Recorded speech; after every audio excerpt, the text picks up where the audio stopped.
Hello বন্ধুরা, সবাই কেমন আছেন? আশা করি সবাই খুব ভালো আছেন। Welcome my new mini blog. দেখুন মেয়ে রেনকোট পরে বসে আছে, বাইরে বৃষ্টি পড়ছে। হ্যাঁ, ও ঘুরতে যাবে। এরপরে কিছু নেই, তো আমাকে কিছু বানিয়ে দাও।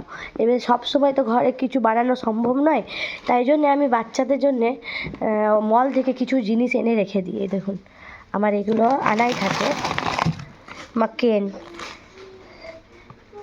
এটা ফ্রেঞ্চ ফ্রাই, আর এইখানে আছে পটেটো চিজ আছে, আরও আছে এরকম যে টিকিয়াগুলো আছে গোল গোল। আর একটা কি আছে এখানে, তাও মাকেনি, এই যে মাকেন, এগুলো সব আমি এনে রেখে দিই। কেন কি সব সময় তো সম্ভব হয় না বাইরের জিনিস এনে রাখা। তো বাচ্চাকে এবারে বাচ্চা খেতেও চায়, তখন কি করা যায়, তাই জন্যে আমি এগুলো স্টোর করে রাখি ঘরে।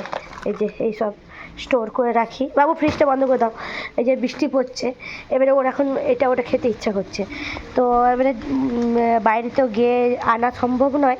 হ্যাঁ, তাই জন্যে এইগুলো স্টোর করে রাখলে কি হয়, যখন বাচ্চা খেতে ইচ্ছা করে ফট করে বানিয়ে দেওয়া যায়। আমি মানে অনেকেই বলে যে বাচ্চাকে এটা ওটা খেতে দিও না, কিন্তু এইটাই ওদের বয়স খাওয়ার। এই বয়সে যদি ওরা না খায়, তাহলে আমাদের বয়সে এসে নানান রকমের রোগ ধরবে, গ্যাস অম্বল এগুলো তো লেগেই আছে। তো এইটাই ওদের বয়স খাওয়ার, তো আমি তাই জন্য মানা করি না। আচ্ছা বন্ধুরা, টাটা, খুব ভালো থেকো।